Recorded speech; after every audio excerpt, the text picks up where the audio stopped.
மக்களே, காலையில் சிங்கப்பூர் எப்படி இருக்கு பாருங்க. எவ்வளோ பசுமையாக இருக்கு பாருங்க.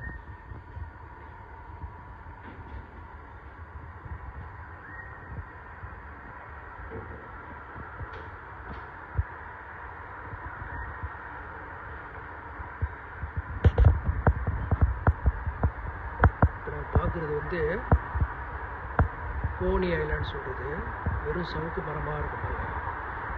அது ஏன்னாக்கா அந்த பக்கம் கடல், இந்த பக்கம் ஆறு, நடுவில் இந்த ஆறு இருக்குது, நடுவில் இந்த தீவு இருக்குது.